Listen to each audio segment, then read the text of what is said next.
John Gotti was one of the most well-known and notorious gangsters of the 20th century. Gotti, as the leader of New York's Gambino family, avoided the shadows that mafia bosses typically operated in. Instead, the so-called Teflon Don was brash, loud, and out front. He was a sharp dresser, and with his outspoken ways, ability to avoid the long arm of the law and his daily tabloid appearances, became somewhat of a working-class hero. However, Gotti's management style, combined with his recklessness, ultimately led to his downfall.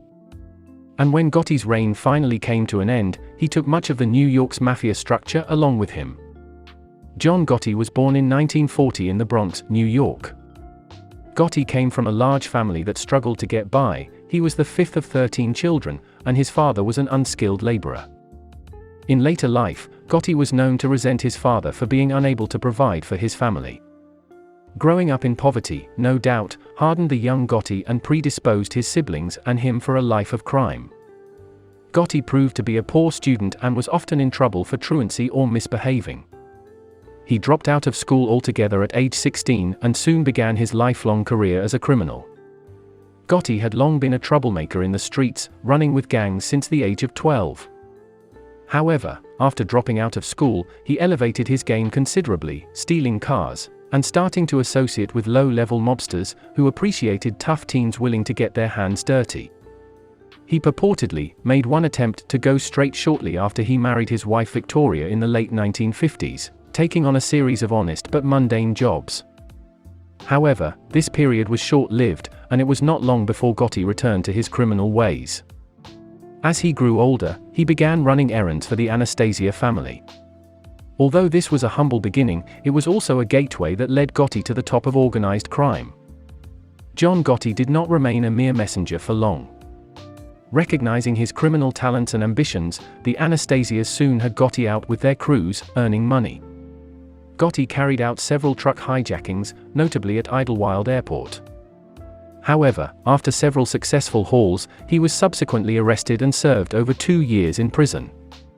After being paroled in 1972, Gotti advanced in the crime family hierarchy due to his own talents, as well as the continued incarceration of several other mafia leaders. Though he was not yet a made man, he was effectively a boss at this point, running several crews involved in hijackings, illegal gambling, and loan sharking. While carrying out a hit on orders from crime boss Carlo Gambino, a bystander identified Gotti as one of the assailants.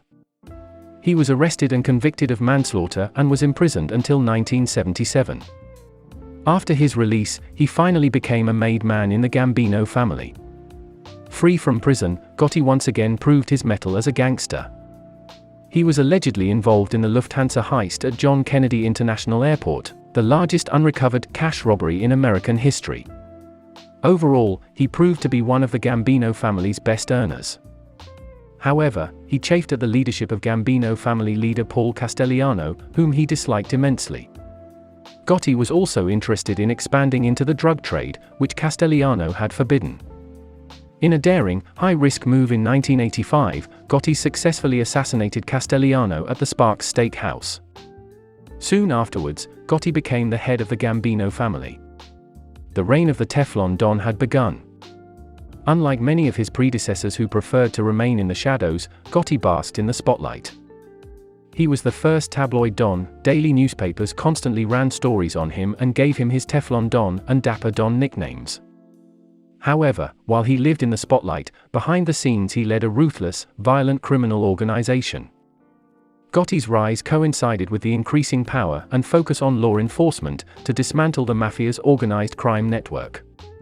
To protect himself and his organization, he ordered workers to refuse any plea bargains that compromised the Gambino crime network. He narrowly avoided conviction in multiple racketeering trials himself, through witness intimidation, jury tampering, and the occasional luck. His ability to stave off the law earned him the Teflon Don moniker. All the while, the efforts of the Gambino crime family allegedly earned Gotti 10 to 12 million annually. Eventually, Gotti's luck ran out. Perhaps his good fortune made him reckless, or his paranoia, but he demanded workers meet in person to discuss the crime family's illicit activities. This was a boon for law enforcement agencies, since it made it easier to ascertain the Gambino's role in organized crime and build a case against its leaders. One of the family's key lieutenants, Sammy the Bull Gravano, dismayed after listening to recordings of Gotti seemingly rat him out, turned on him and became a witness in a murder trial. In 1992, John Gotti, head of the Gambino family, was subsequently convicted on multiple counts and sentenced to life imprisonment without the possibility of parole. Upon his conviction, the senior FBI agent in charge of the case remarked, "The Teflon is gone." Unlike many other mafia kingpins, Gotti attempted to maintain control of his criminal organization behind bars. He relayed orders to the Gambinos through his son, John Jr., until the latter was subsequently convicted on racketeering charges and imprisoned, and his influence over the Gambinos declined. In the late 1990s, Gotti was diagnosed with throat cancer, and his health deteriorated rapidly. Despite surgeries to treat the cancer, his condition worsened, and he died in 2002 at the age of 61.